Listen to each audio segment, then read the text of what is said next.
statistical mathematical fact never has been down. has broken every single record. There is no asset that has come close. It's the only thing in the industry that was not touched, that was not hacked, and it never fails doing what it promised in 2009. It's never What's failed. the best performing asset the world has ever seen?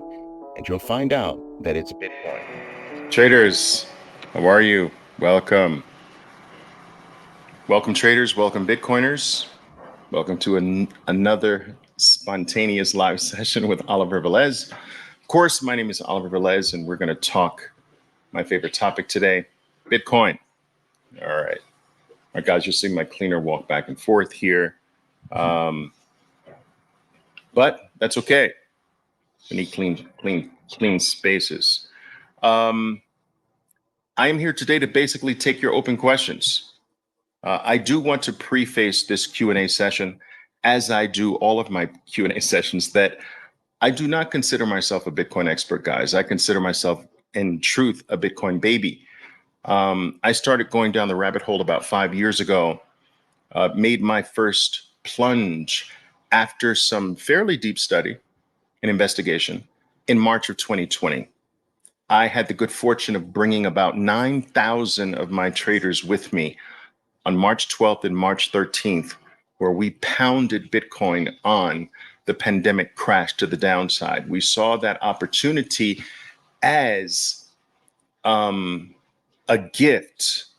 We were planning to sort of buy on a breakout above 10,000, but that plunge to as low as 3,800. That was our lowest purchase price, actually. That plunge offered such a mouth-watering, juicy gift that we could not let it go. So we made our plunge. We made our first plunge on March 12th and 13th of the year 2020.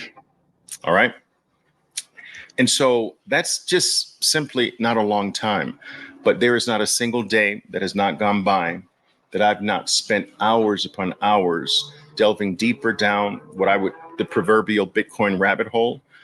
There's not a single day, or there's very few single days that have passed since that first plunge in the middle of March that I have not actually added to my Bitcoin stack. I literally accumulate more Bitcoin every single day. So much so, guys, to the point where when people ask me, Oliver, at what price did you get Bitcoin? I tell them all of them. I got all of the prices. They say, well, what do you mean? I said, pull up a daily bar, pull up a daily chart of Bitcoin, and every single bar from March 2020, every single daily bar, virtually every single bar. I have missed a few days, but virtually every single bar has my name on it. That's right, my brand mark.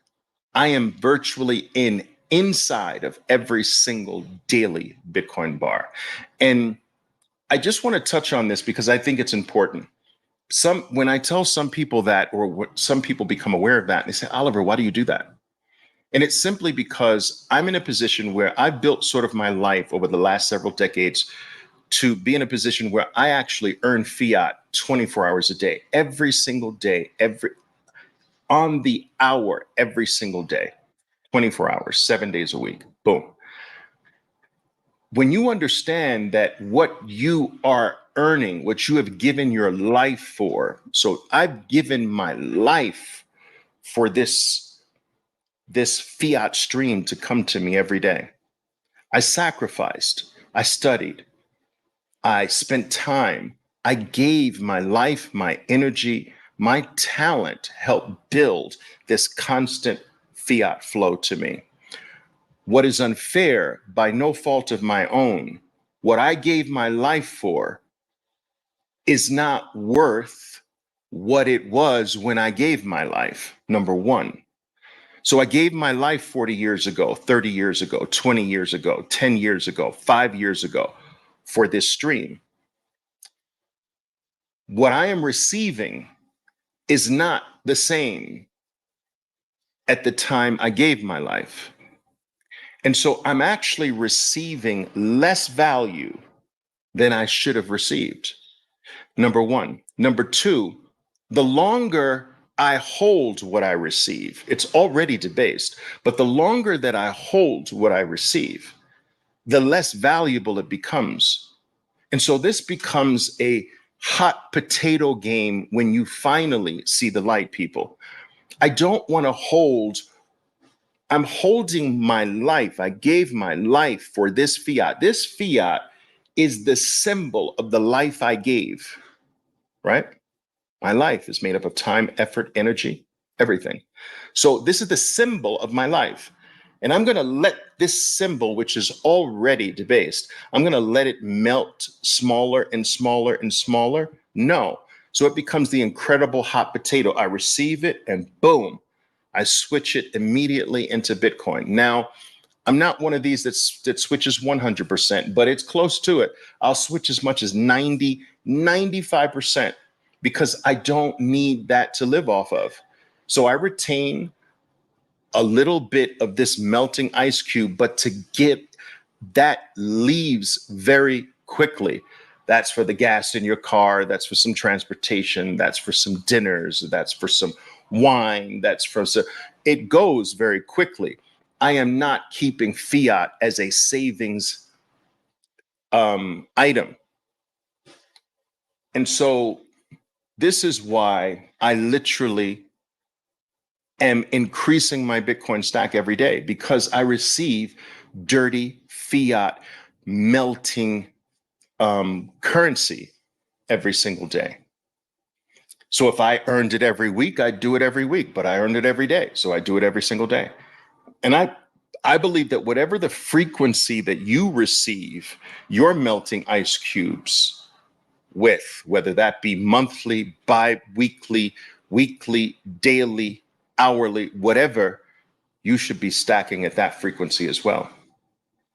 What this also does, people, is that it removes the concern of volatility. When you do regular entries into Bitcoin, you are turning an 80 vol asset into 0 vol asset. You are eliminating Bitcoin's volatility from your life. Now, I enjoy the volatility. I've been a trader my whole career, my whole life. We love volatility. Without volatility, we don't make our livings. But the average person doesn't like volatility. And I'm here bearing good news. If you have a regular DCA, dollar cost averaging program, whether that's once a week, once every 2 weeks, even once a month, you are eliminating, for the most part, Bitcoin's number one, what people consider to be its number one obstacle in their life, it's volatility. You are turning the volatility into a friend, actually. And so there is nothing better, in my opinion, if you are concerned about the Bitcoin's volatility, than using a regular buy strategy every week, every day, every month, every bi-weekly, whatever it is. This is how you combat volatility. In fact, this is not only how you combat volatility, this is how you turn it into a blessing. All right. Okay, cool. Now, I did ask on X before I came live today, what were some of the topics or things you'd like to address?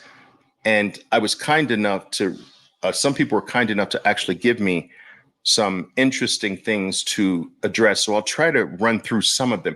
Some of these things, guys, will be a bit, what I would say, they're a bit too involved for a public forum like this. And so there are things that specifically that I might talk in private to with my crew, my Bitcoin crew. But certain topics are really not appropriate for a general public audience. And so those, unfortunately, I will not be able to take. And I'll let you know which ones those are. So anyway, let me get to this. I can here. And I hope people don't mind this, but I'm going to show them so it shows you that I'm not making these things up. People sometimes have the weirdest thoughts like this, right? So here are some of the comments that I received. Now, there is one that it's not specifically on here, but it's one that I get so often. Oliver, why is it that you are not on other people's podcasts? Why is it that you don't are not interviewed, or you I never see you with anyone? I do get that regularly. And I just want, I think I think it's important for me to make clear that, guys, a very long time ago, I set aside public appearances. I used to be a constant, frequent guest on CNBC, Bloomberg News, the whole thing. This is going all the way back to the late 1990s, early 2000s. I was a regular guest. It started to really, truly get on my nerves. This was before the advent of the internet blew distance interviews up. I had to leave the office, spend almost an entire day for a 3-minute segment, miss my day's trading. Sometimes I'd be waiting for 3 hours because my slot at that particular time got pushed by some breaking news. And Oliver, can you stay another 3 hours? We really want you on. I'd stay another 3 hours waiting in the green room in the back, only to come on and have a 2-minute segment, and I missed my whole trading day. Like, this was ridiculous to me. So I got really tired of public appearances a long time ago. As it relates to now, it's not that I'm really tired of them. I'm just more of a go it alone kind of guy. I've become that, I also don't want what I say and do to affect or rub off on anyone else. I want to be fully responsible and fully responsible for what I say, what my views are. I also want to be I want to be unencumbered by what I say. And I don't want to have to feel like I'm on this person's show. I can't really be Oliver Velez. That's not me anymore. I'm not making sacrifices like that anymore. I get asked virtually every single week of my life. And all of the podcasters know, they've all asked me, all of the interviewers know, they've all asked me multiple times, and I politely decline. And so I can't say that's going to be the case forever, but it might be. Just kind of a go it alone kind of guy. All right. I'm sorry if that disappoints anyone, but I just want to be me, and I feel more comfortable being so low. Okay. Oh, and by the way, I'm not looking for followers. All right. I know that might be hard for some people to believe, but I'm not. All right. I've been there, done that nonsense before. Followers mean nothing to me. A small group of good quality people is more than enough for me. All right. Not looking to grow any base of people or following, just not into that. Okay. All right. Couple of good questions here. What kind of financial products, Brandon's asking right here, what kind of financial products could be on the horizon for Bitcoin ETF holders? Well, first and foremost, I believe that by the end of the year, Brandon, and everyone else for that matter, I believe that we are going to have full-fledged options on BlackRock's ETF. Now, I want you to understand something. This is my world, and I understand it maybe slightly better than some of you do. In the ETF space, when a new asset class like Bitcoin has emerged, it's not often. Guys, think about the last asset class that was basically created was what? Shoot. It's decades and decades ago, right? So these new asset categories, they don't come very frequently.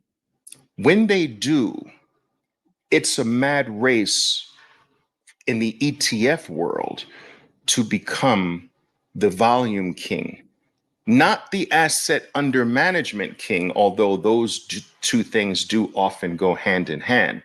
Assets in the fund are not as important as volume of the fund. Okay? They can be different, but they're often the same. Often the ETF with the highest AUM, assets under management, is also simultaneously the ETF with the greatest amount of volume. Not always, but most of the time, that's the case.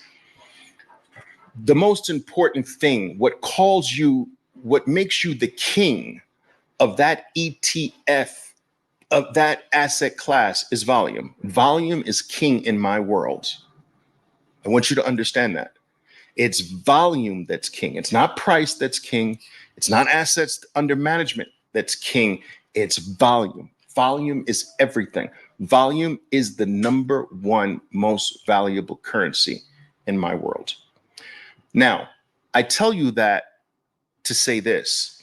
Because BlackRock is the volume king of the Bitcoin ETF space, okay,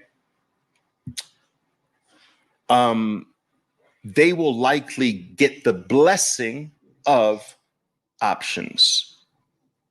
Now, others might have some options on them, but it'll be a small pittance compared to the ETF with the highest volume. That's where the most liquid options contracts are going to be written on.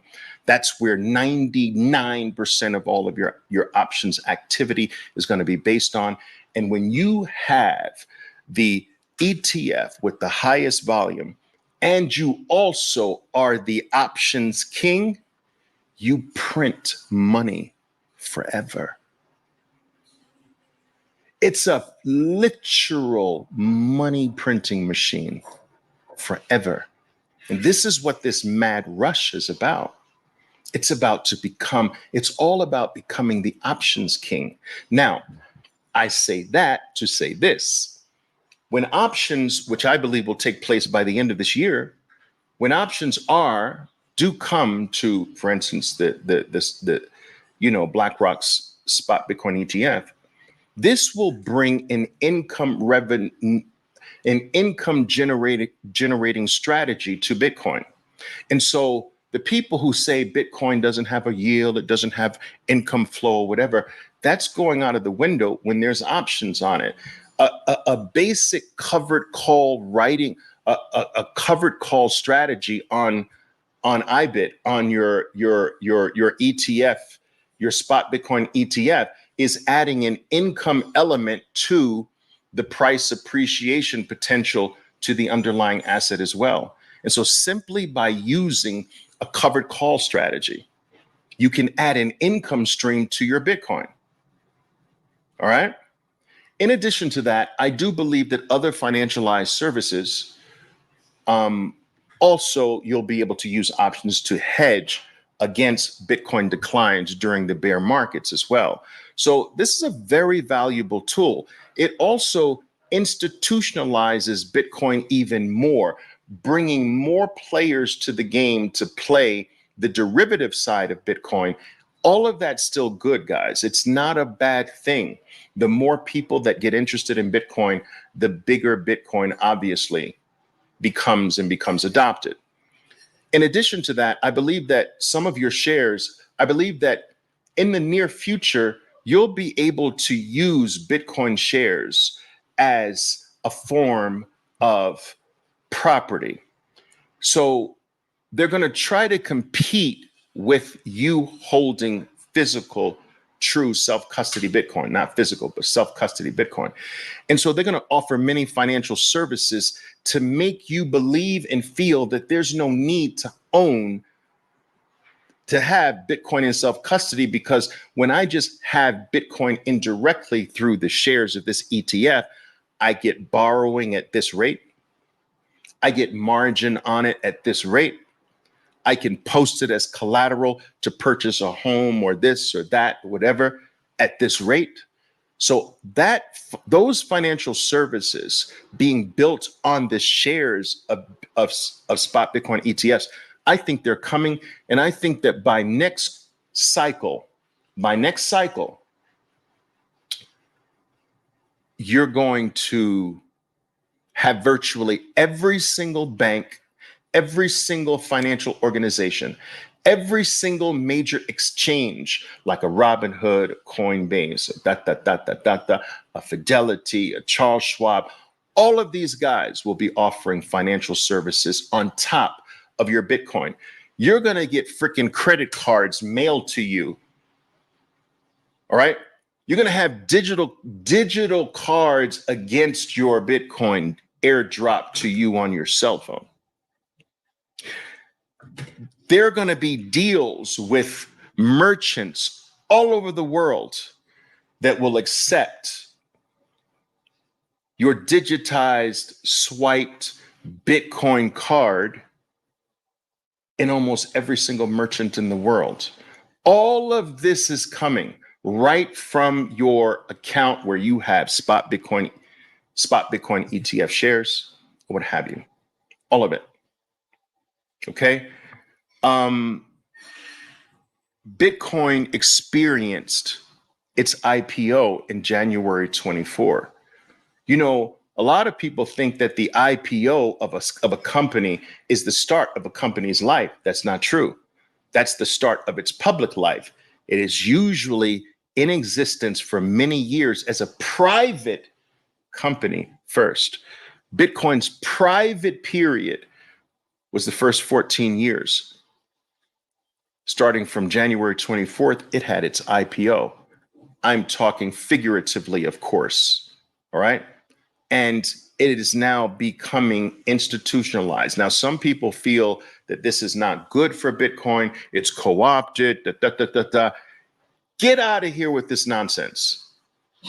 I'm sorry. Who are you to tell anybody that Bitcoin is not for them? It's only for us. Isn't that the same bullshit we're trying to get away from via Bitcoin? You have no right to say who should be getting into Bitcoin and who shouldn't, what's good coming to Bitcoin and what's not. Everything is good for Bitcoin. It's good for your enemies. It's good for the people you love. It's good for everybody. And everybody's coming. That's the only way it's going to become a world reserve currency. If everybody has it, there's going to be no exclusivity here. There's a full democratization of money that Bitcoin is bringing. It doesn't have you fill out documents to make sure that you are worthy of it. We've had enough of that. Old little balding white men in three-piece suits behind a big giant mahogany desk telling me whether I can open an account here or not. We've had enough of that bullshit. Bitcoin doesn't do that. Don't come here telling me or anybody else, well, it's not good for them to have Bitcoin. It's only good for us to have Bitcoin. And you're part of the problem. You understand what I'm saying? All right. Okay. Let's see if we can get another one here.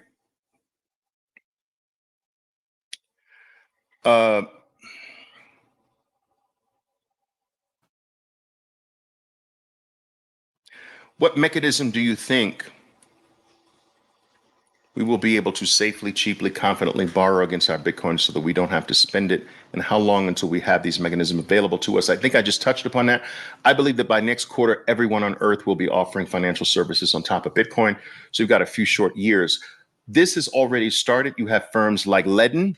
You have firms like, what is this firm? You have firms like Derify or something like that. You have Unchained Capital offering loans against Bitcoin. There's a variety of firms out there now where even I think Huddle does a peer-to-peer loaning service. Borrowing against your Bitcoin is available today. It's just that it hasn't proliferated yet. What I'm talking about is that I believe these services proliferate in the next quarter. in the next cycle of Bitcoin, and virtually every single financial organization, including every single bank on earth, will have the right to custody Bitcoin and offer services on top of Bitcoin.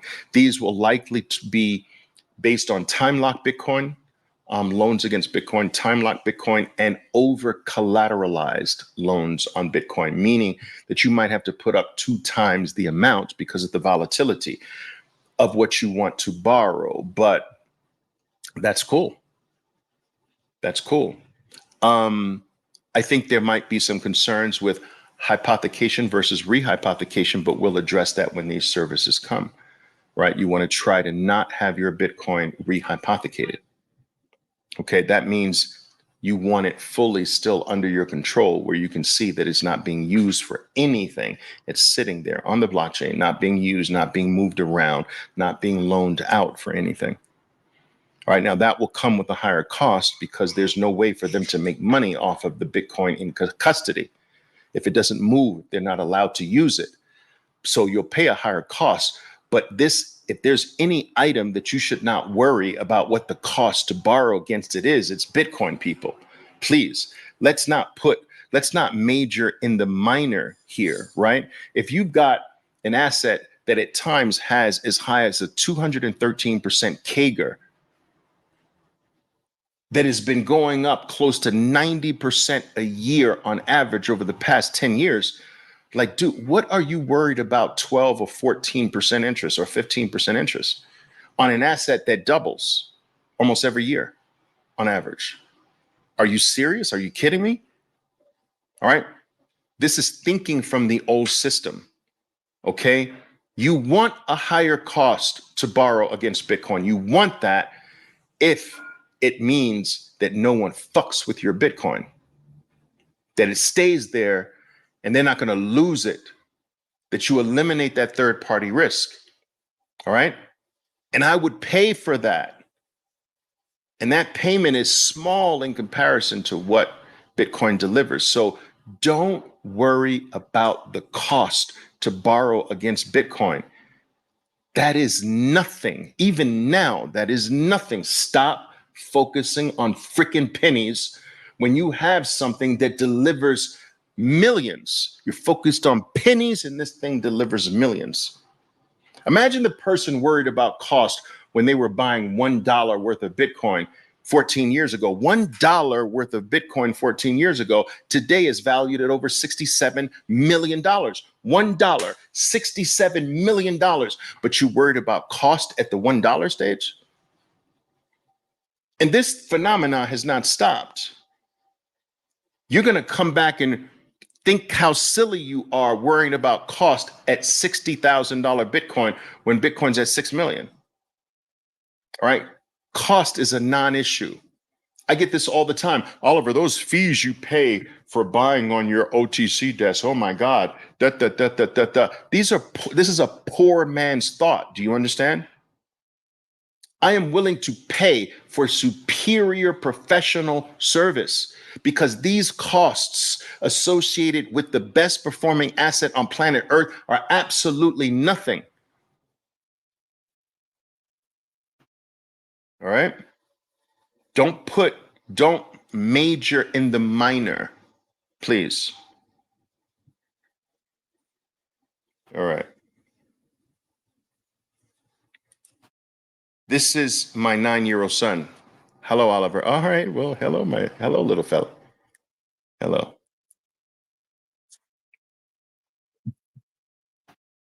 All right.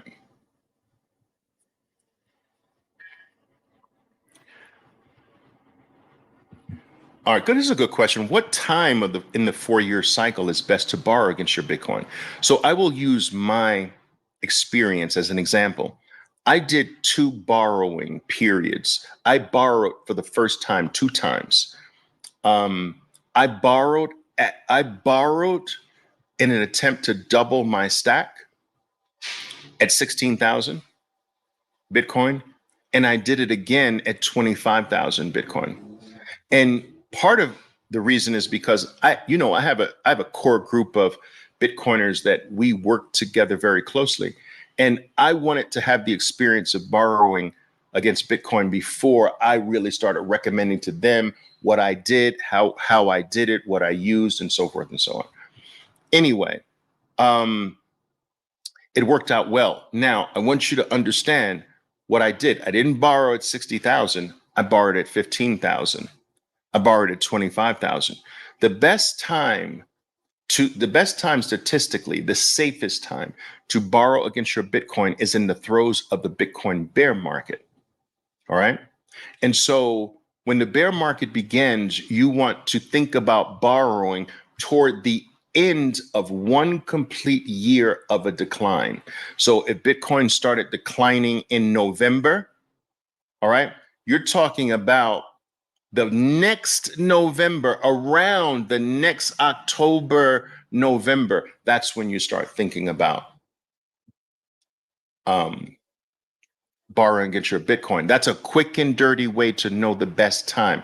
1 year in a bear market, because Bitcoin never has more, or never has had more than 1 year of a bear market. Never. So if you've been declining for a year, you know you're statistically, historically near a bottom, and your downside risk of being liquidated is really greatly, greatly diminished. And then, of course, if you do over leverage, over collateralized loan, you can pretty much remove the risk of ever being liquidated or losing your Bitcoin. The last thing you want to do with this, do it wrong and you can lose your Bitcoin. You do not want to do that. You do not want to do that.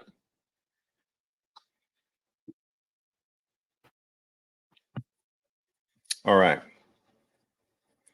Okay, let's see. What else do we got here? I'm going to go from the bottom here because I don't want to penalize the people who responded first. Okay, PJ French Fruit says, Oliver, I heard a lot of people talking about BTC being a CIA creation, like an NSA creation. That's the popular one. Also, what happens if Satoshi reappears? You may have done a video about this already. I have spoken. I haven't done a specific video about this, but I have spoken on these topics before, and I have no problem doing it again. Repetition has a value with these things, right? When it comes to our talks, repetition does have a value. So let me try to pick this apart here. Bitcoin being a potential creation of the NSA, a group, an individual in the NSA, a group in the NSA, or the NSA as a group itself, or the CIA. I think that this is quite preposterous because even if they did, they created something that they cannot possibly control. Why do you think there would be an incentive on the part of a government three-letter agency to create something that they totally have absolutely no control over? The NSA is all about control, all about total access, all about manipulating your data, manipulating, gaining access to everything that's private about you, controlling every move you make, every flow of information. This is the antithesis of Bitcoin. Bitcoin is not run by any human being. Do you understand this? Think of the mathematical protocol, maths, right? You've got a 0, you got 1, you got these digits, 1 through 9. This protocol is the base layer of universal reality. It is not run by a human being. 1 + 1 = 2 is not determined by any human being on earth, organization, three-letter agency, nation, state, corporation, group, or individual, right? Maths has nothing to do or is not influenced by human involvement. It can't be manipulated. It can't be moved. It can't be changed. It can't be tweaked. It can't be cut off. It can't be stopped. You can't stop maths. Well, Bitcoin is maths. It's literally just math, but it's math converted to money. You see, our maths, we never found a way to convert this mathematical protocol that has been in existence for time immemorial, even before human beings. It's the base layer of actual universal reality. We never found a way for maths to be our money. Oh, we used it for our money, but it was never actually our money. This is why it could be fucked with. Our money could be played with, played around with, and manipulated and made fake and counterfeited or whatever, because it wasn't based on anything real. But for the first time in the human experience, maths is not just maths alone. It's also our value. It's also my word. It's also my worth. It's also my time. It's everything that I am and all that I am worth. And because it's maths, it is protected from the CIA, the NSA, every nation state, every government, every individual. You can't mess with math, and you can't mess with Bitcoin. So to help foster this doesn't even make sense by organizations whose very existence relies on or is predicated on total control and manipulation. It's dumb. Just it's just dumb. It's retarded. Hope I don't get banned for that. It's regarded. All right. All right. The other thing. What if Satoshi reappears? This is not going to happen, guys. I'm confident enough to say this, that at this particular point, Satoshi being one of the wealthiest people in the world already, he's not coming back. First of all, we don't even know if Satoshi was a he at all, or she, or an it, or a they, or even human. There are many things that exist in the universe, guys, that we don't know how they exist, why they exist, how it got here. You understand? And yes, there are theories that, there was interventions from a higher civilization or beings or whatever the case is. You can go very deep down this rabbit hole, but I am telling you this. I know that in our world, I don't know about worlds beyond our worlds. I have yet to do intergalactic travel. Do you understand? Yet. But I will tell you that I've been on this planet long enough to get a pretty good feel of how our world works. And I know it is impossible to hide. This dude had blogs. Come on, you can't find him? He signed up for services. The dude had blogs. He was typing on the internet and you can't find him. That doesn't sound very realistic to me. Every single person, especially if you're on the internet, can be found today. It is impossible not to be. And we can't still find this. So maybe this wasn't a person. And some people use that as the basis for, yeah, they're not found because of the NSA. Well, okay, if it's the NSA, thank you very much, NSA. They finally did something good for the people because they can't control it, can't touch it, can't confiscate it, can't deflate it, can't steal it, can't inflate it away, can't stop it, can't halt it, can't hack it. So what if they did? Thank you. It is the most decentralized thing on planet Earth, next to air.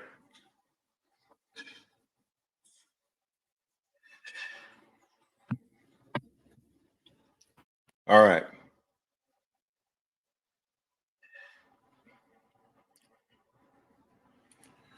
How does the process work with borrowing against your Bitcoin to double your stack? How do you pay it back? I think we covered this. I think this is sort of like a repeat question, maybe before I delved into it. But there are certain ways that you will be able to borrow against your Bitcoin where you will never pay it back. You will never make a payment. Oh, yes, guys, this is coming to Bitcoin.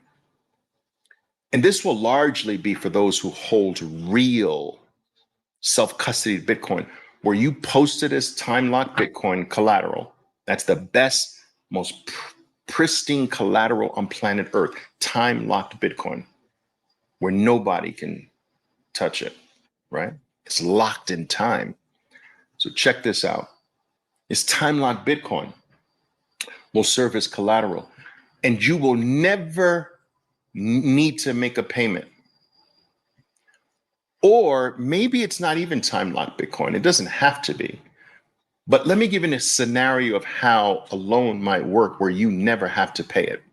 So let's say initially you have to put up, you want $100,000 loan, but you have to put up $400,000 in Bitcoin for the $100,000 loan. Okay? It's an over-collateralized loan. Okay? No one's going to mess with your Bitcoin, so you're going to pay some interest. Now, every year, the amount that the firm can take from your Bitcoin increases because of the interest, right? So they have a claim based on the interest in the future to grab this amount from your Bitcoin.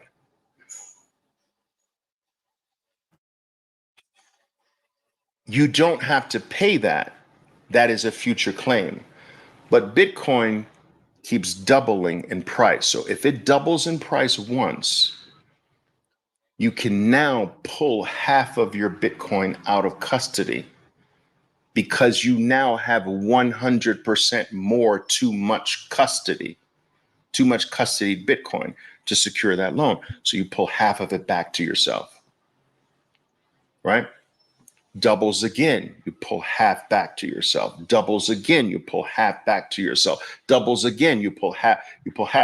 This can go on so long that by the end of a period, the amount you have to just throw in to get rid of everything, to solve everything, is dust. The value you got from Bitcoin doubling to the point where what's left securing everything, your whole obligation, is this tiny. Okay, let them have it. Let's get rid of this thing. Or never. These services are coming. This never make a payment ever in your life is coming. Never get rid of your Bitcoin ever is coming. Borrow against it and never make a payment ever is coming. Why? Because it is going to be, in short order, the most valuable thing on planet Earth. People are going to roll out the red carpets just to hold it. Hold yours. The most valuable thing on Earth. It is the most pristine form of collateral on planet Earth. Why? It's one of the most highly liquid traded things on Earth. It is the only thing on Earth that is literally open and liquid 24 hours a day, 7 days a week, 365 days a year. It's the only thing that has zero third-party risk. It's the only thing that that has absolute finality inside of an hour. Nothing on Earth has absolute finality inside of an hour. Nothing. Not your credit cards, not your wires, not your money transfers. Nothing has finality inside of an hour. And so it will be the most valuable thing on Earth. And who doesn't want to hold the most valuable thing on Earth? It will be the most desirable thing on Earth because it is the most valuable thing on Earth. And it is the most liquid thing on earth. And it is the only thing that is literally available every single second of your life. It's the only thing that has no third party risk. It's the only thing that can't ever go down, ever shut down. Nothing can go wrong. It's the only thing in the human experience. And I am telling you that they're going to roll, you're going to be walking down a city street and red carpets are going to interrupt your walk. You understand? Mr. Ben Thompson, please come this way. I'm in a rush, maybe later. You're going to walk a few feet and another bank is going to roll out a red carpet. Mr. Johnson, come on here. We have even something better for you, Bitcoiner. The world is going to clamor. Countries are going to beg you to come there. They're going to give you incentives like no taxes for the next 15 years if you move here as a Bitcoiner. We're going to give you free this and free that just to bring you and your Bitcoin wealth to our country. You are going to inherit the earth as a Bitcoiner. This is what so many people don't have enough vision to see, but you're getting it right here. We are the future.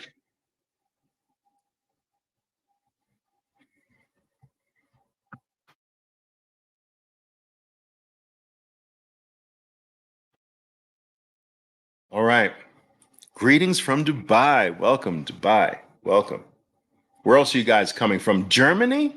We got an international house here. Well, look at that. All right. Germany's in the house. Dubai is in the house.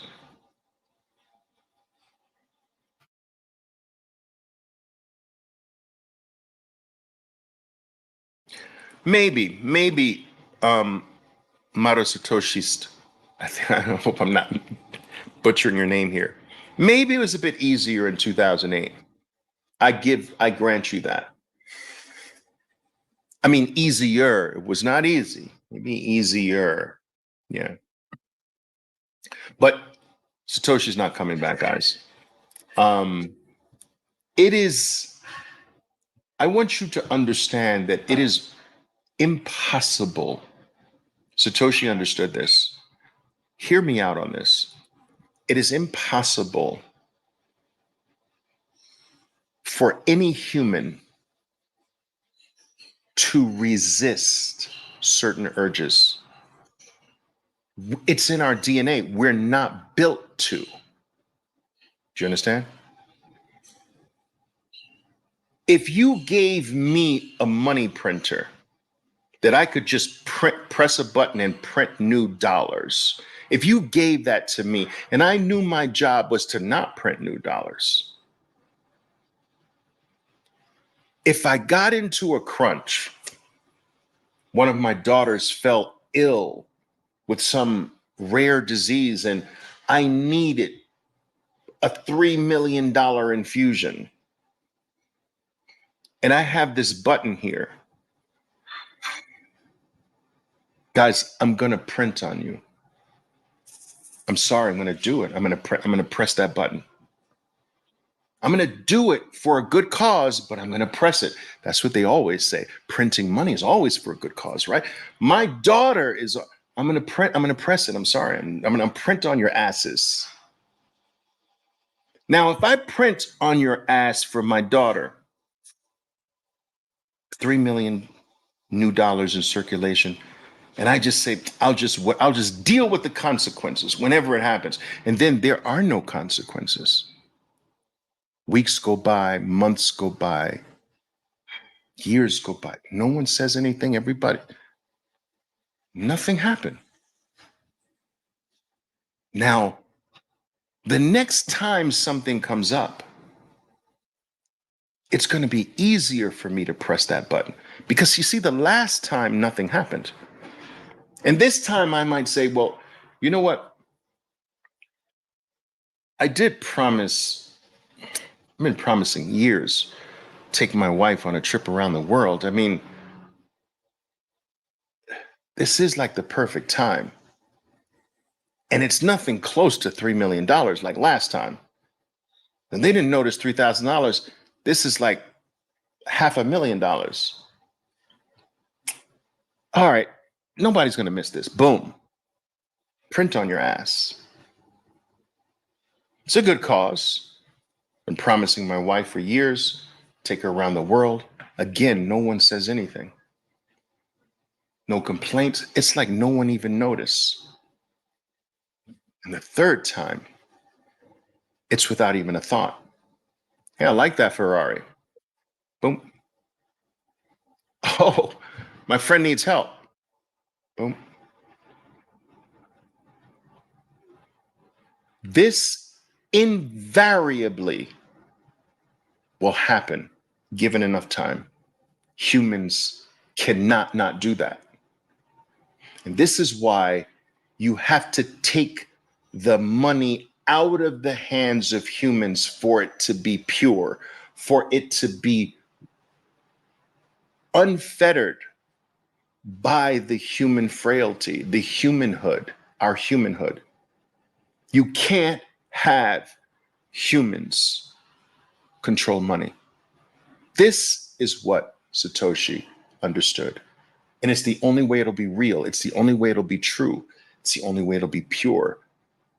And a society that does not have a real pure money is a society that will continue to degrade because you are your money. Your life is your money. People say money is the root of all evil. Bullshit. Money is your life. You give some other man, some other organization 40 hours of your week, 40 hours of your time. Embedded in this 40 hours of time is everything you know, everything you feel, everything you believe, all of your skill, all of the investment in the education to get that skill is infused in that time, and you hand it to someone else. You handing your life to another man. And in exchange for 40 hours of your life and all that that time is impregnated with, all the value that's impregnated in your time, your schooling, your education, your training, your life experience, your physical ability is all, your time is pregnant with all of that. You give that to another man, and another man gives you dollars in exchange for your life. Those dollars are your life. Throw it away on garbage, and you're throwing away your life away on garbage. Let it sit and degrade, debase, you are debasing your very life. You're being irresponsible with your very life. And so when a money is corrupt, this society must become more and more corrupt because society is its money. You are your money. But when your money is pure, you are pure. When it becomes more and more, you are more and more. When it becomes more valuable and more valuable every 4 years, you become more valuable every 4 years. You are your money. For the first time in the human experience, your words, your 12 to 24 words, that's your Bitcoin. That represents your life. That represents your time. For the first time, my word is really my bond, my Bitcoin, my value, my worth, my life. My word is everything. This is powerful when you fully wrap your minds around this. It's powerful.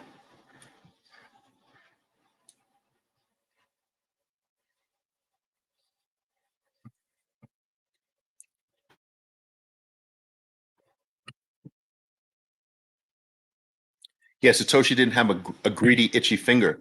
It's true. Some people believe that's proof that he's dead.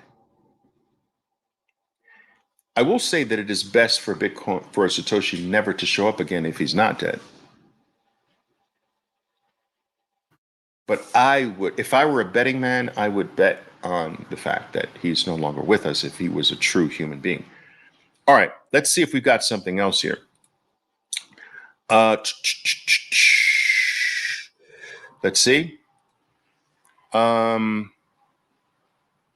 Cold storage and the safest means of protecting your Bitcoin. Okay, self-custody. So this is a topic that is very involved, and it's something that should not just be left loosely to broad explanations in a public forum. This really requires some detail. But I will do the broad strokes, but please, you can't leave it at the broad strokes. There are several levels of security, right, when it comes to self-custody. There's self-custodying in a single sig setup, which can be either hot or cold. All right, single sig. That is, your Bitcoin is secured by 12 to 24 words. That is a single sig. It requires one single signature to move the Bitcoin, which is called a spend, right? Your words are your Bitcoin. They have to be secured, preferably on metal, titanium, or something like that, and safeguarded, as well as any device that you use to store those words, like a Bitcoin cold card or what have you. Now, there's single sig. There can be hot single sig wallets like Aqua, like Green Wallet by Blockstream, and so forth and so on. So you can have a hot wallet. That means that your hot wallet, which is single sig, is connected to the internet. It makes it hot. It's less secure than cold, which is your words never touch the internet ever. That's cold. All right. So there's single sig, hot and cold. Then there's multi-sig. All right. I believe that it is advantageous for the vast majority of, especially the developed world, to move toward multi-sig, multi-signature, multi-jurisdictional, multi-platform or manufacturer setups, where you have something like a 2 out of 3 signatures to move your Bitcoin. So that now you've got 3 things. You've got 3 different 12 to 24 word passphrases. So you got 3. So you got 3 sets. You got 1, 2, 3. So 12 words, 12 words, 12 words. Then you've got 3 devices. You want these devices to be from different manufacturers. So you got a cold card, you got a fountain passport, you've got a Blockstream Jade or something like that, right? So you got 3 sets of words, 3 individual devices for each set of the word. Then you have your configuration file that you must save. All right. And you can save that in an encrypted vault online. That's fine. But so that you then have 3, 6, you have 7 things to save. 3 sets of words, 3 devices, 1 config file. But as complicated as that sounds, it's not really complicated. But once the world realizes, once Bitcoin becomes the most valuable thing on earth, which is outside of gold, which is at about 150,000, that's a stone's throw away, right? Once Bitcoin becomes the most valuable thing in the world, we need to get as many people, and before that, securing their Bitcoin through multi-sig as possible, because the thieving world must get to the place where they understand it's just impossible to take this. Everybody's got freaking multi-sig. How do you steal that? And your multi-sig must be you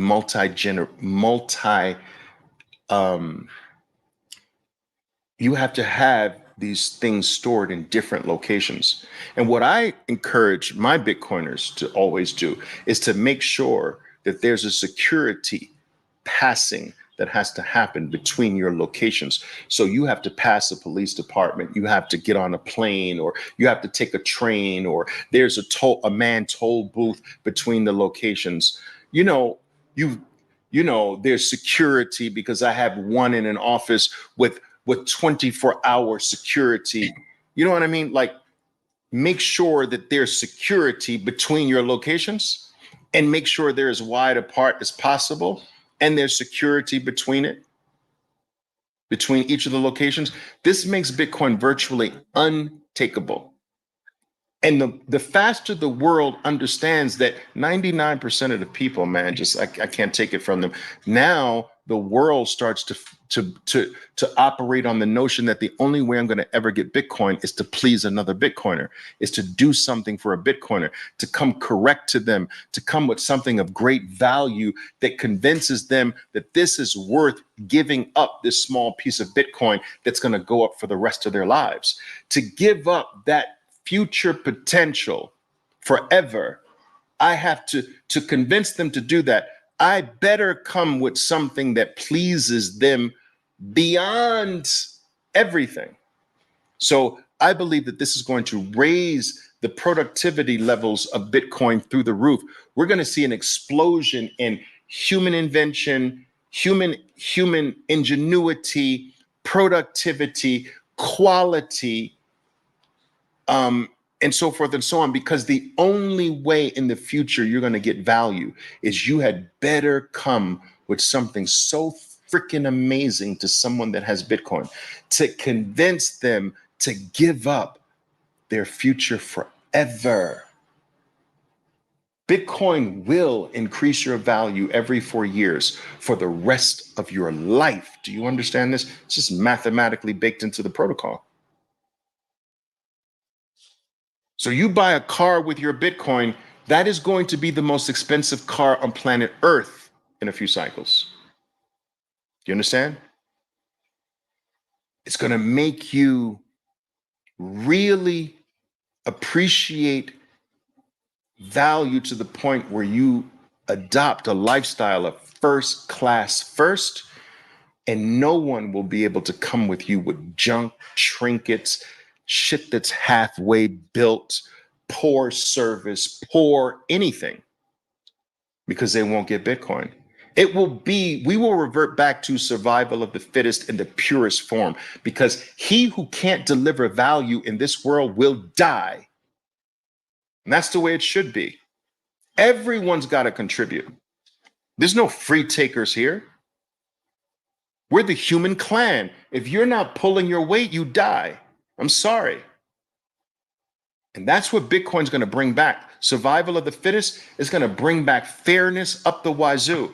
If you can't find a way to contribute to human society at a high enough level where someone's willing to give you Bitcoin for that, you're going to die. I'm sorry. Because no one's going to give up this thing that goes up forever for bullshit. So you better rise above the bullshit level.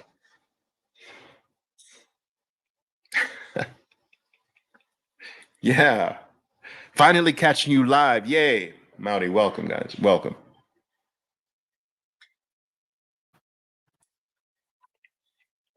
Sanjay, not saying multi-sig isn't a good idea, just saying that it comes with trade-offs. That's like saying, not saying that, rain is not needed, but it does sometimes rain.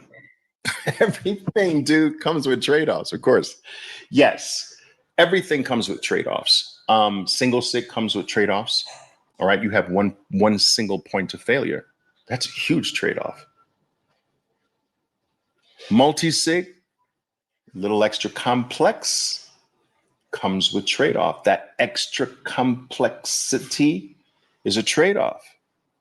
You go from having to protect two things, 12 words and the device, to 7 things, 3, sets of words, 3 devices, and the configuration file. So that extra complexity is the trade-off, or one of them. But I believe that the benefits far outweigh one fuck up and your whole life is gone. There's single sig as well with a passphrase that's in between, which I don't really like that at all. I don't like single sig with a passphrase. I don't like it because you're like half pregnant, right? You're trying to be half pregnant. You're trying to be like, okay, I know single sig is a single point of failure. And I know multi-sig is a little more complex. Let me just sit right here and be half pregnant. I don't like that because now you've got 2 single points of failure. You just went from 1 single point of failure to 2. You understand? You fuck up one of them, your life savings is gone. You fuck up the passphrase, gone. You fuck up the seed phrase, gone. So now you got 2 things to be nervous about. Now 1. If you're going to go there, just go all the way to multisig. You know? And it's not that complex. It's not as complex as it seems. All right. I agree with this. Most Bitcoin is lost not because of theft or hacks. This is right. What Sanjay is saying is correct. Most Bitcoin is lost because people are either careless, too over complex in their security models. All right. Misplacing their seed phrase, putting it on paper, the paper being water damaged or burnt up in a fire. And there's more Bitcoin is lost because of user error than anything. And I do agree with this. Yep, absolutely. So you want to be careful. And, guys, I will say this. There's a lot of people that say, Oliver, this thing, man, it's too hard. Oliver, it's too hard to self-custody. It's hard. It's hard, Oliver. So are you serious? Let me tell you what's hard. You know what's hard? Putting together freaking IKEA furniture. Have you ever tried to put together a piece of IKEA furniture? Like, what are these dudes thinking about? Are they just fucking with us? Do they just watch how we make these dudes work 10 hours a day putting together this little tiny desk? Let's make it extra. That's freaking complex. IKEA furniture.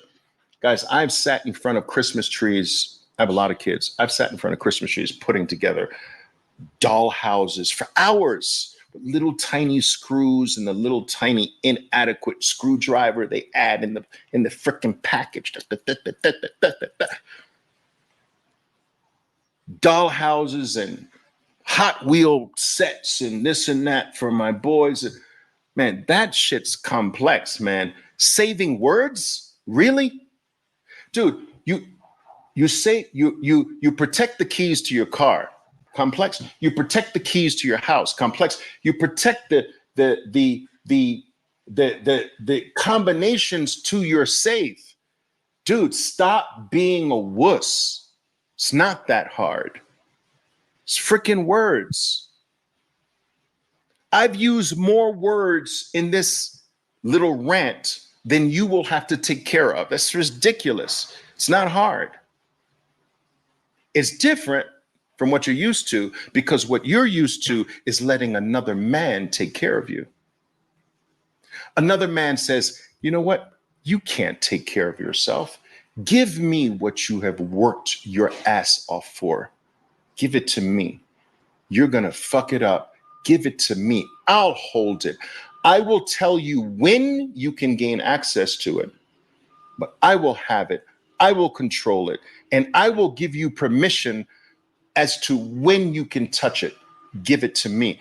That's the world you're used to, when you should be running 180 degrees in the opposite direction to get away from that world, to say, I don't need your ass to take care of me. I don't need to give you my life, my work, everything I've worked for.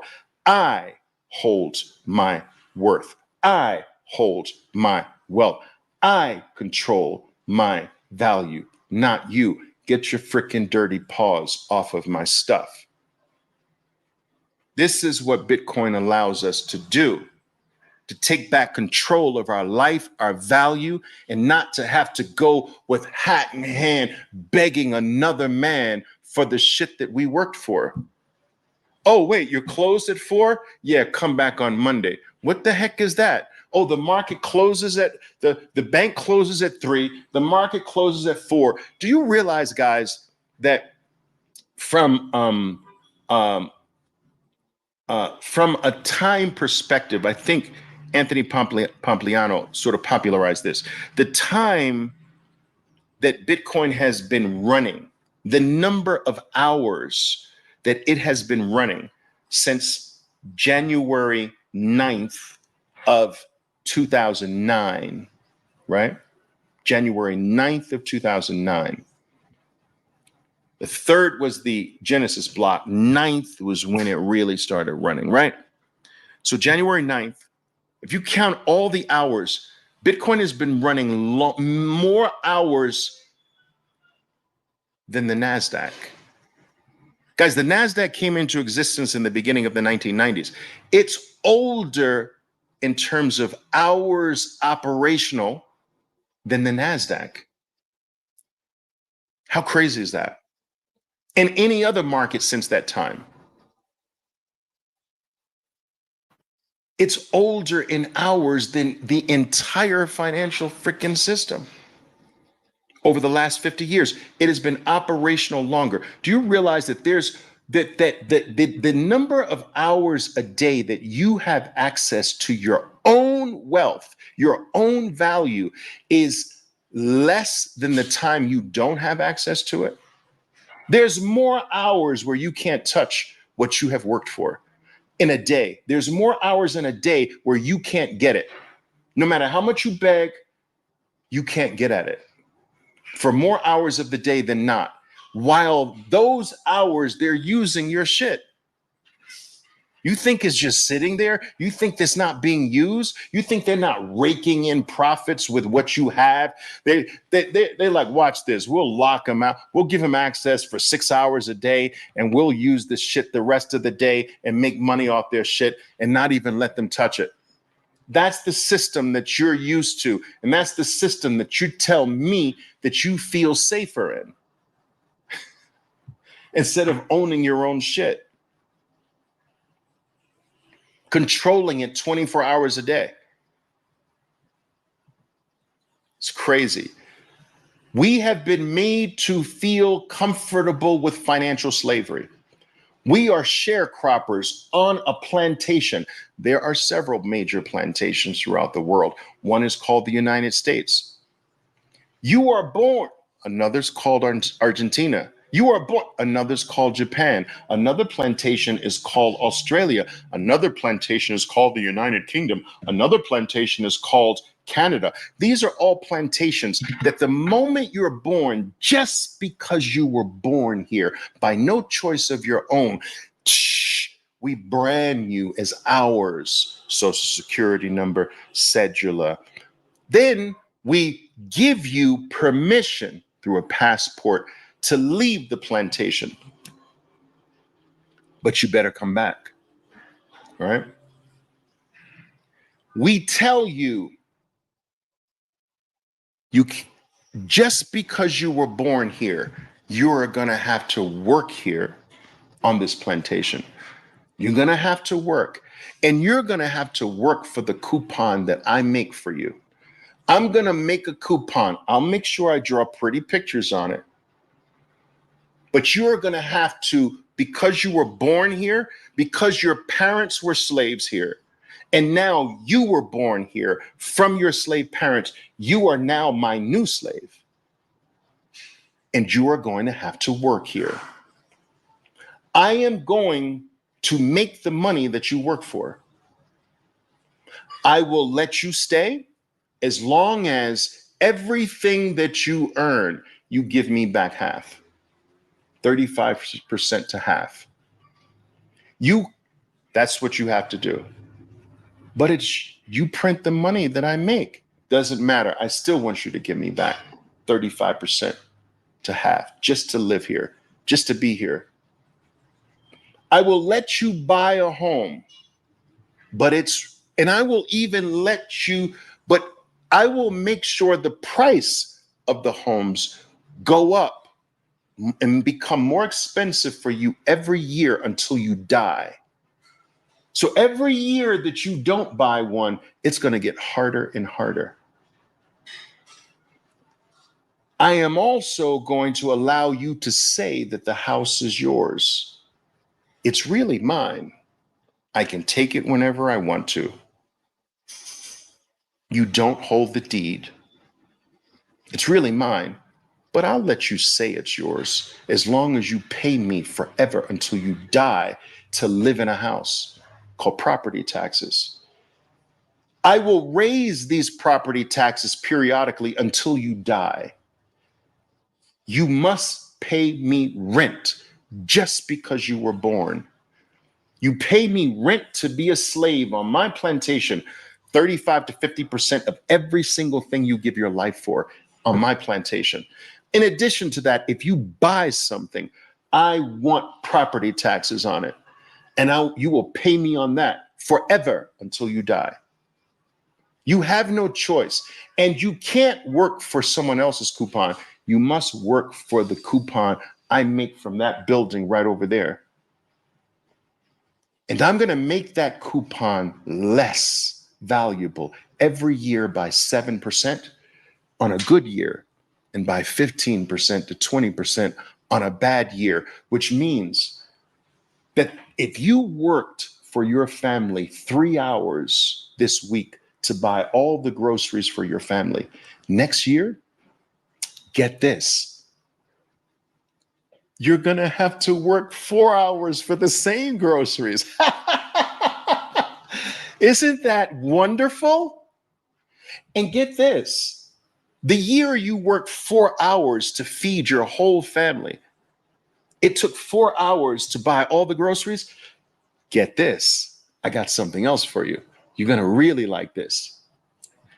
The next year, it's going to take you 5 hours to buy the same shit for your family. Isn't that wonderful? And you will do this until you die. You think you are not a slave, but you are a slave. The reason we say that Bitcoin is freedom is because it liberates us from this. We finally can put our life, our energy, our time in a money that is not run by a single human being, not controlled by a group, a government, a nation state, no third party risk, that no individual can steal, confiscate, hack, stop, slow down in any possible way. We can escape this system. We never had a true escape, guys. We, for the first time, have an escape. We've got a parallel system that we can make money in the fake system and move that shit to the real parallel. Make it here, move it. Make it here, move it. Make it here, move it. Make it here, move it. And at a certain point, if we do this long enough, if you make the money in the fake and put whatever you can in the real, you're feeding the real. You're making in the fake and feeding the real by moving it. You're feeding the real, feeding the real, feeding the real. And when the real grows big enough, it saves you. It says, I am now big enough. It's time to stop this. It reaches over into the slave plantation, pulls you out. Do you understand? And says, you are now free. If you feed Bitcoin for 2 to 3 cycles, it will not only save your life, from this financial freedom, from this financial slavery. It will not only liberate you, it will liberate every single child born in your bloodline for the rest of eternity. This is the ultimate liberation. This is the ultimate freedom. But so many people have become comfortable in their little decorated cells. They're in jail, they're in prison, but they have a nice little rug on the floor. They've got some cushy pillows on the cot. They've gone to prison art classes and drew some nice painting. Oh, Oliver, look at my nice little painting on my prison wall. Isn't that beautiful? I did that in prison art class. Look how wonderful it is. They decorated the cell to make themselves comfortable. And when freedom presents itself in the form of Bitcoin, they're like, what the fuck is that? I've already got a cell. Look how beautiful it is. Look at my paintings that I did in art class, in prison art class. Look at this rug. I made it from scratch. It took me 9 months to make this rug. Look at it. Feel how soft the rug is on my prison floor. What do I need Bitcoin for?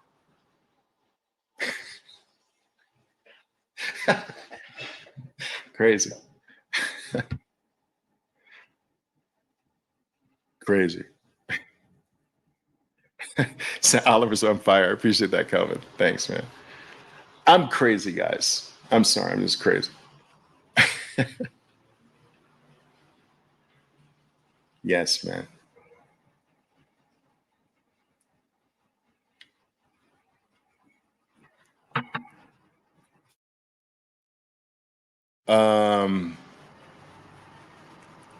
I addressed this CIA nonsense, Bobbitt, so I encourage that you sort of rewatch this in the beginning. I think it's one of the first things I took. You were probably late, okay? So I addressed how silly this idea is. So once you listen to it, just drop it as fast as you can, all right? I don't want any of you looking like you're an absolute freaking idiot out there. Not under my watch. No, you're mine now, so nobody can look dumb under my watch. Please, guys, no dummies. And have you saying stupid shit out there. All right. It's embarrassing for me. I listened to Oliver Velez and you're saying stupid shit like that? Like, dude, just keep my name out of your mouth if you're going to say stupid things like that. All right. Not on my watch.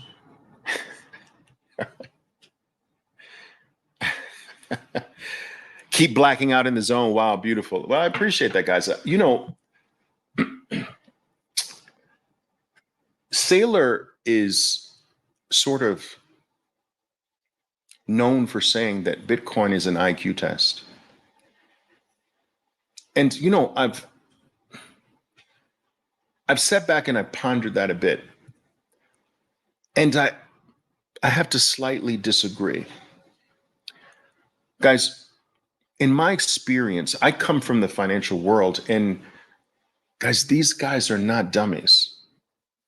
I mean, I have experienced some incredibly bright minds that are stupefying, IQ levels through the roof in my line of work.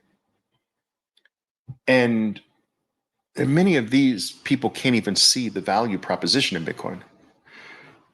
Bitcoin is not so much of an IQ test as it is an ego test. You see, these people have huge egos.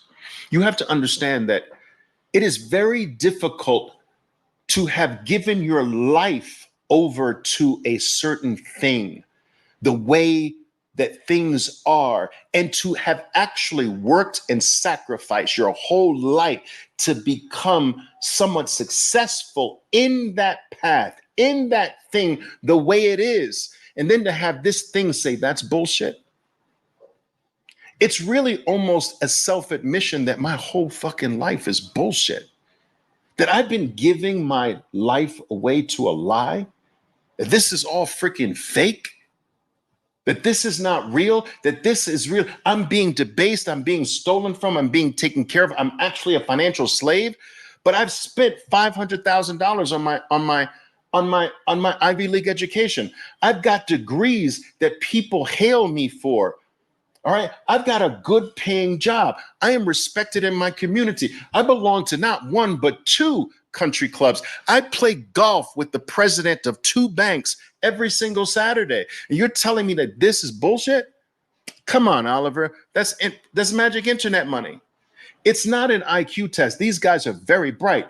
It's a freaking ego test. It is not easy to accept that everything that you believed is wrong. And especially if you've got fiat dollars behind you. Dude, what are you talking about, man? Look at all this fiat dollars I got. It's hard to tell someone worth $50 million that, dude, everything is wrong. You know? It's all a lie, man. He's flipping his $50 million in front of you. Tell me this again. It's an ego test. It's not an IQ test. These guys are bright, man. But they will bend a knee. It is only a matter of time. They will bend a knee. It is as inevitable as night follows day. They will bend a knee. Everyone will ultimately come. It is a law. It is built into the fabric of reality that the best of something eventually attracts everyone into it. And there is no second best when it comes to Bitcoin. There's no second best value. Those who adopt Bitcoin last will be the poorest because they will have been debased so much over that time that they will have very little left. Those who adopt Bitcoin earlier will inherit the future reset. Remember this post that I did here, guys? Let me show it to you. I did this post talking about the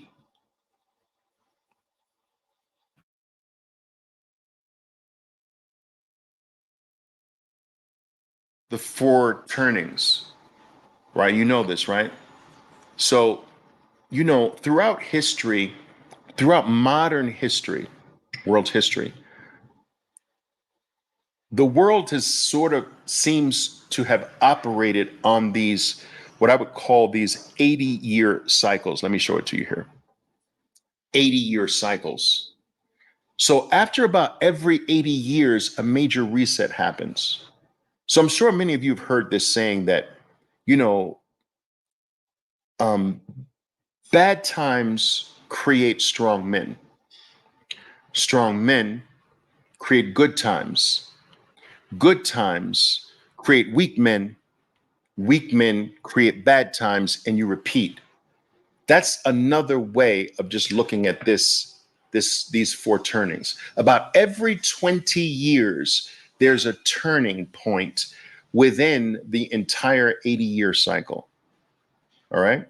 And it is that latter part, the latter part and a half. So I would say, guys, this part here, this latter part of the downward right into the bottoming slope is the most destructive part of this 80-year cycle. It is when morality is largely lost. It is when there is no hiding of wrongdoing. It is blatant. It is in your face. Theft on all levels is running at feverish pitches. there is a wide divide between those who have and those who don't, the widest of the entire 80-year period. There is a social breakdown in the fabric of society. You have growing unrest. You have upheavals, an increase in violence, an increase in rioting, an increase in resistance, an increase in attempts to overthrow governments, and an increase in wars. And that's what you experience in the latter part, the latter sloping part of the right-hand side of this. Where do you think we are? Look at the years.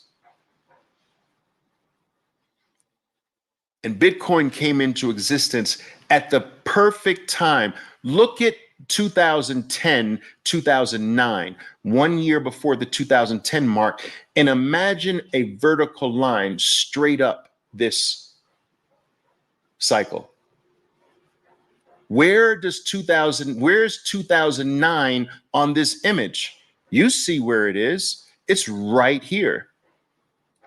It came at the perfect, it's right under the letter U. Look at the letter U at the top. That's where Bitcoin was born.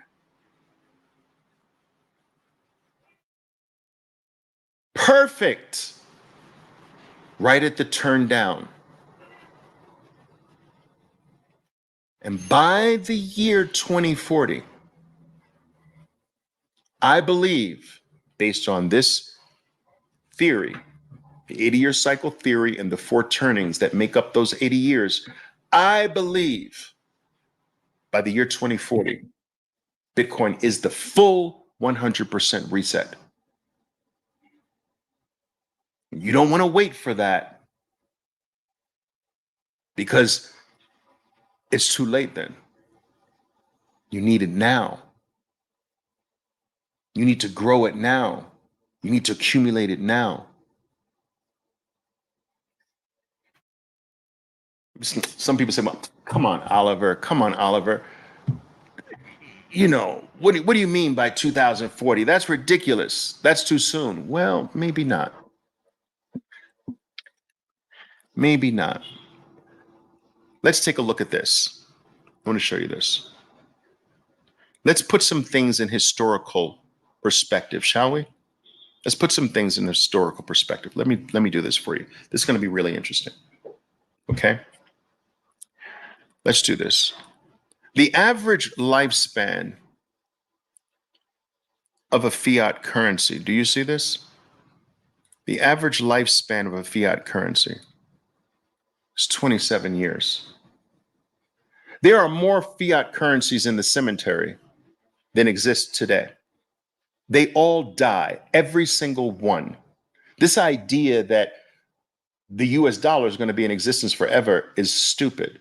Where's the Italian lira? Where's the French franc? You understand? The euro came into existence in your lifetime. All right. What's happened to the Venezuelan bolivar? I mean, they all go to zero, and the average lifespan is 27 years. That's for a regular currency. But check this out. The US dollar is not a regular currency. Average lifespan for a world reserve currency, 100 years. Where do you think we are with the US dollar? 100 years. 50. Well, let me show it to you. I'll just show it to you. Why not? Why not? All right. I'll just show it to you. There's nothing wrong with that. What the heck happened here? All right, let's do it like this. US dollar purchasing power over time. Let's go to images. And Most people are more visual.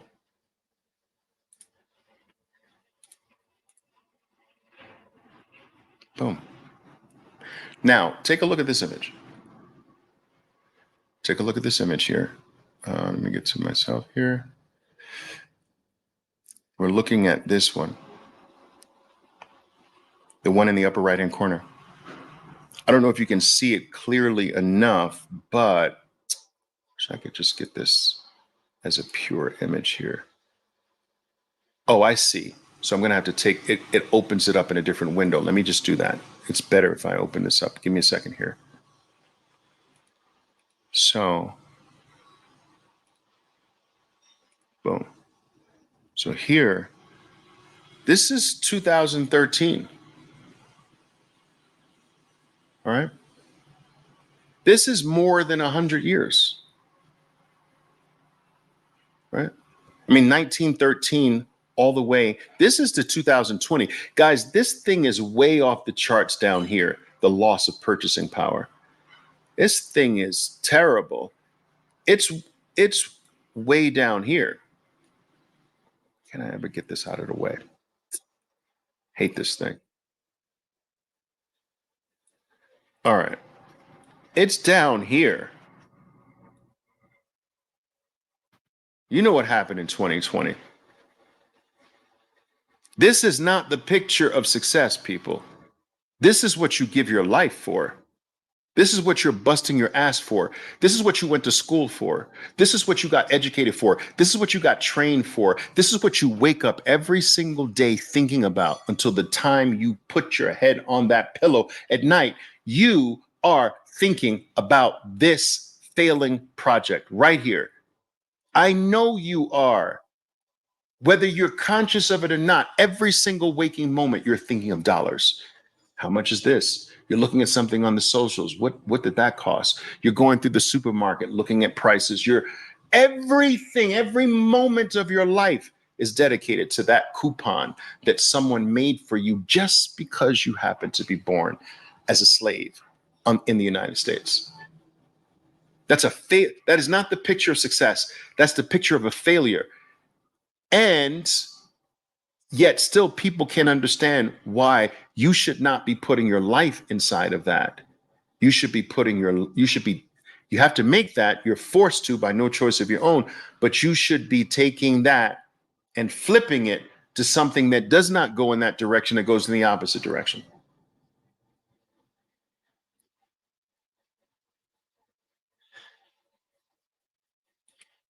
Absolutely. Crazy, right? So think about this, guys. The average lifespan of a regular fiat currency is 27 years. Oof. The average lifespan of a world reserve currency, 100 years. We're already there. So when I go back to this and say, let me show you again.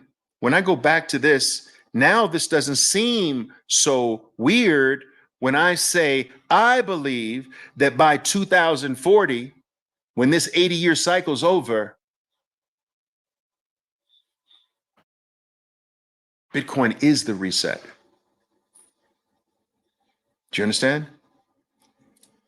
Bitcoin is the reset.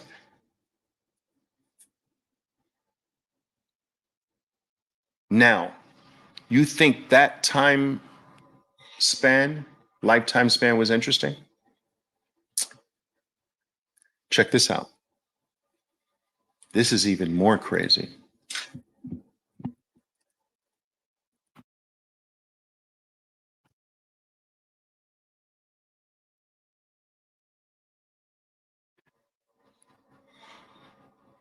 Check this out. Smoke on this. Smoke it, baby. Smoke it. Smoke on this, baby. Let me show you. Average lifespan of a publicly traded company on the frickin' New York Stock Exchange or NASDAQ. Take a look at it. Read it carefully. Average lifespan of a publicly traded company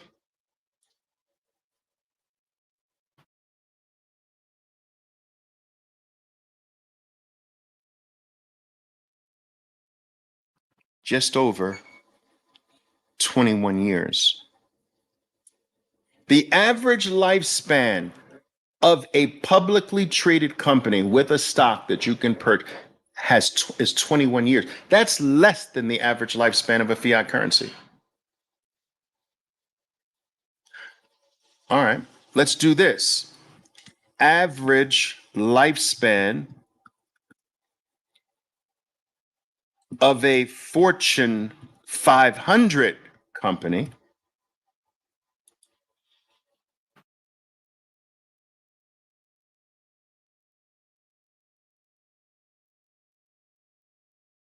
Look, in 1958, it used to be 61 years. 1965, it dropped in half to 32 years. The average lifespan of an S&P 500 company in 2020 was 21 years. The average lifespan of an S&P 500 company today is 18 years. Dude, Bitcoin's 15 years old.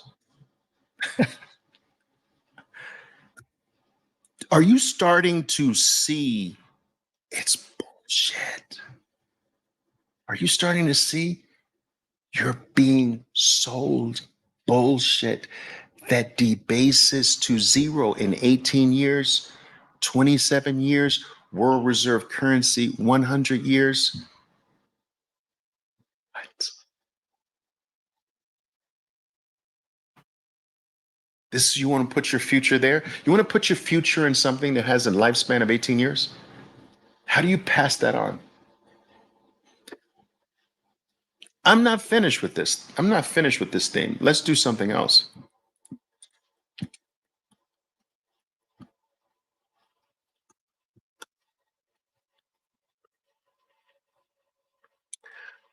Real estate. Oh yes, you real estate moguls out there. I'm into real estate, Oliver. Yes, real estate has value too, right? Yes, yes, yeah. Average lifespan of a house is 50 to 63 years. Are you kidding me? Are you kidding me? Houses go to the cemetery in 50 years? 63 years? They're gone, finished. You gotta build another one? I'm not saying there aren't homes that are hundreds of years old. We're talking about the average here. Are you freaking kidding me? That you're supposed to buy into this notion that you get a home, get a mortgage for 30 years, pay 4, 5, 6, 7 times the actual value through interest payments for something that's dead in 50 years, 63 years? Do you see the bullshit in this? Do you see the financial slavery? And it's not even yours, so you'll have to pay rent, property taxes forever on something that's going to be dead in 50, 63 years? I'm not finished with this yet. I'm not finished with this yet. Average lifespan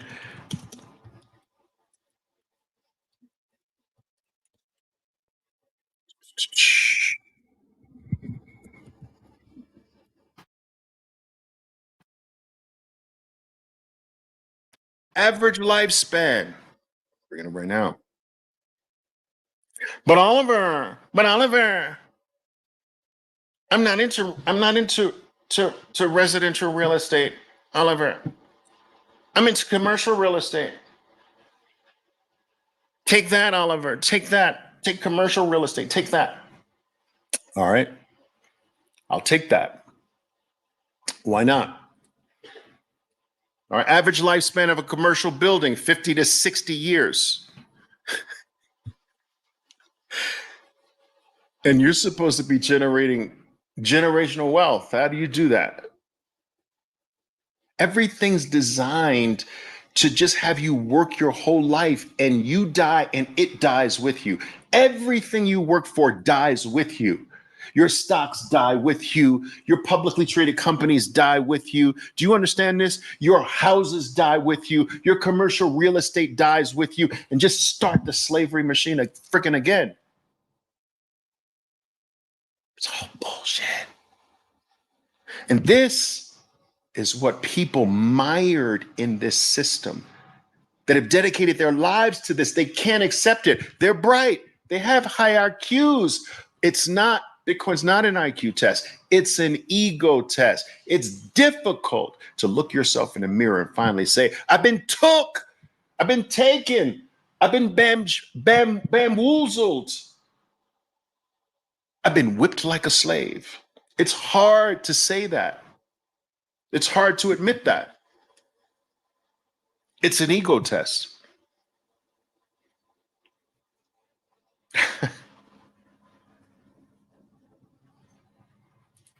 Right? You know it. Nothing lasts except Bitcoin. Guys, some people say when I talk to people like this, some people say, well, Oliver, how do you actually know if Bitcoin's going to last too? I know Bitcoin's going to last. Because first of all, if it could have been killed, you bet your bottom dollar it would have already. Do you know what a honeypot it is for any nation state to kill Bitcoin? To gain control of it? To hurt it? Oh my God. They would get the reward of a century. Yeah, our people got it down. Our people took care of that. You don't think that every single nation state on planet Earth has had groups of hackers and computer scientists working 24 hours a day around the clock for the last 10 years trying to take this shit down?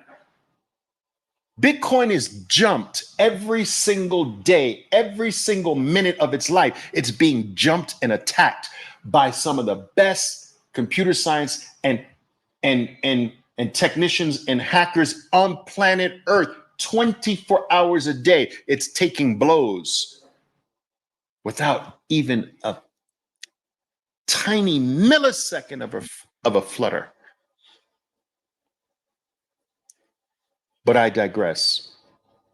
Some people tell me, Oliver, how do you know Bitcoin's going to last? And I says, well, how long has mathematics lasted? How long do you think mathematics is going to be here when you're dead? You think it's going to continue, or will that die too? Like your real estate, like your home, like commercial real estate, like your publicly traded companies, like your fiat currencies. No, dude, it's forever. Bitcoin is literally maths. That's it. It's expressed in words, but it's maths. You know how like the keys on your telephone are also letters, right? So the numbers correspond to letters, 3 letters on each key. Remember those phones? Am I dating myself? Nobody here is old enough to know those phones. Analog phone.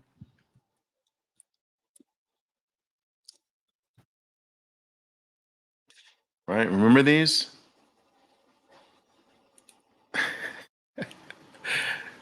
You guys forgot, didn't you? You forgot. I know. I didn't forget. I know you forgot these things.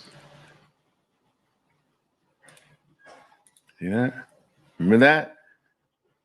How every number is also 3 letters? Well, that's how Bitcoin works, right? So your seed phrase is really a long string of numbers that's coded or corresponds to letters in the alphabet. How long is the alphabet going to live? Think that's going to outlive you? Going to outlive all your homes? The alphabet? Letters? You think letters are going to outlive your house, fiat currencies, publicly traded companies, commercial real estate? You think letters are going to outlive them? Yes. Do you think numbers 0 through 9, you think the numbers will outlive all those things? Commercial real estate, your house, all fiat currencies, world reserve currencies, and publicly traded companies? Yes. That means Bitcoin will outlive all of them because Bitcoin is numbers and letters. It's forever. And here's the beautiful thing, people. It doesn't have a leak. It doesn't have a leak. Everything in the world has a leak. Meaning that, like, you ever charge your phone and just let it sit there for an inordinate amount of time, and you pick up your phone and you see that, wow, it was at 100% charge. Now it's at 91% charge. I didn't even use it. It's because batteries have an energy drain. Every financial product made by a human being has an energy drain. It goes down in value. Guys, I'm going to leave you with this. I have been a professional market participant for 40 plus years. Well, 37 years, 43 years if you count the idiot years. I'm always saying that, my developmental years. Started my Wall Street career in 1986. Check this out. One of the greatest discoveries that I made in the early part of my career was that stocks don't go up. That's a story told to sell our game. Stocks do not go up. I showed you proof of this. How can stocks go up, guys? How can stocks go up? Give me a second.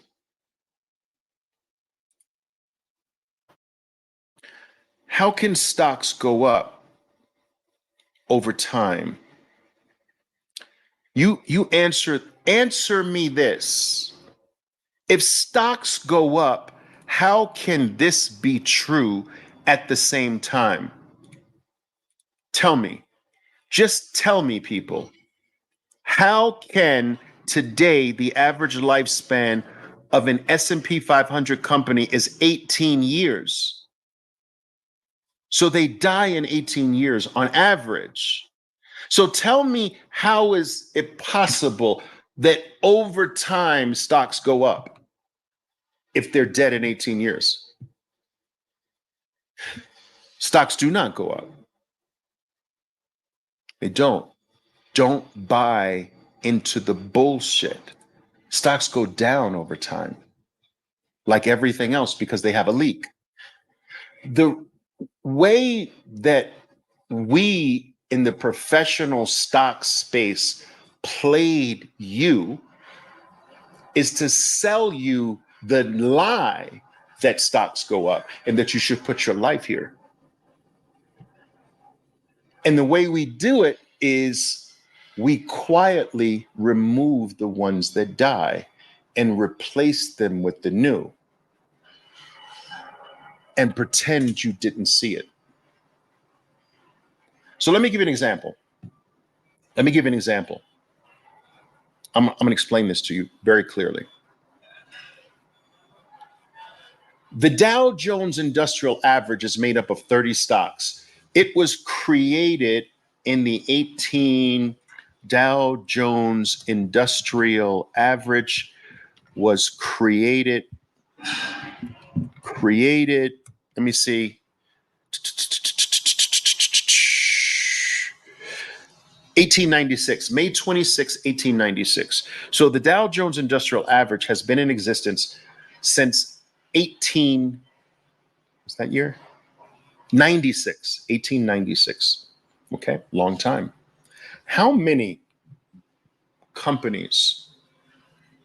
They started out with 30 stocks, 30 companies. How many of those same companies make up the Dow Jones Industrial Average today? How many do you think out of the 30?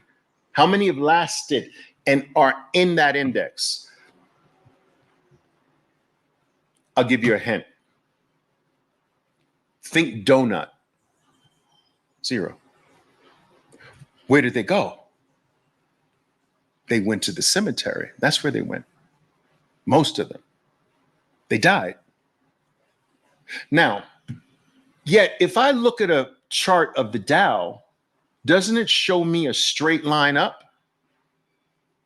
since 1896 with a few wrinkles, 1929, so forth and so on? Few wrinkles, but doesn't it show me a chart straight up?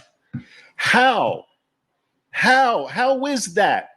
They replaced the dead ones and put the new ones in and hope you forget. What if you could do that with your trading record? I'll remove the losers out of the record and replace them with new winners. I can create a trading profit P&L chart that goes straight up to the moon if I'm allowed to remove my losers. My chart will look like that too. Do you guys follow what I'm saying with this? Are you picking up what I'm laying down, or is this above your head? Do you get how you're being lied to, that stocks go up over time if they keep removing the losers and replace them with the winners and continue the chart so it makes it look like it's going up? I've known this shit for decades. I know we're on a delay, but somebody tell me, are you following this? Yeah. The only thing that doesn't lie to you is Bitcoin. The only thing,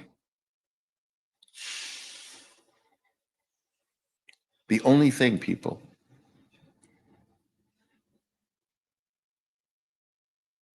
let's do this.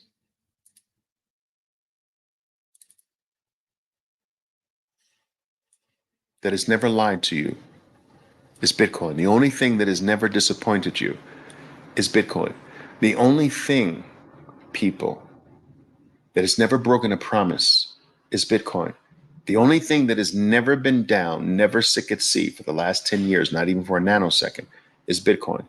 Yet everything else in your life has failed you and disappointed you at one point or another. If you are a parent, I'm a parent. I know your children have failed you, disappointed you. At one point or another, they have. If you are a child, your parents, I know, they have failed you. They have disappointed you at one point in your life. Your best friends, your wife, your husband, your neighbors, your church group, your God. Everything in your entire existence has disappointed you or failed you at one point or another. Or your interpretation of it is that. The only thing that hasn't, that's never broken a promise, never sick at sea, never wavered, never changed like a politician, never altered its monetary policy, never flip-flopped on you, that has delivered the best performance of anything human beings have ever experienced, that has made you number one if you had faith enough to hold it.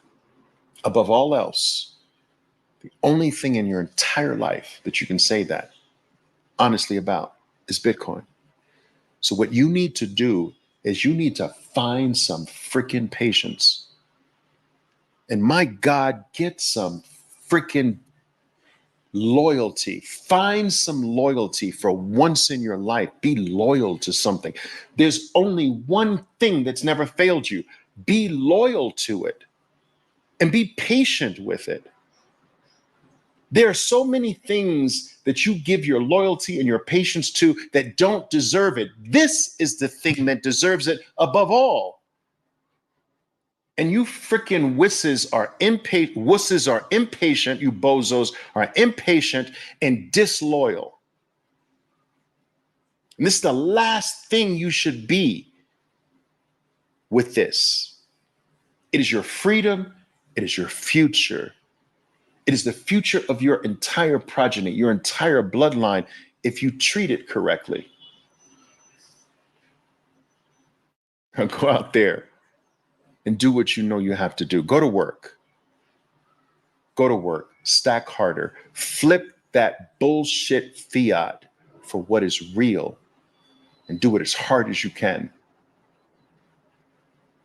All right, guys. Ciao for now. I'm going to go grab something to eat. Boom, boom. Thank you very much for joining me. I hope you found something of value here. I apologize in advance for, well, not in advance, but I apologize for sort of going off on the rants or whatever. I get excited. Get excited, guys. But okay, enjoy your rest of your weekend. We're back at the game Monday. All right, ciao for now. Boom. My name is Oliver Velez, and I am your 13%er Bitcoiner. Be safe out there, and until next time. Boom!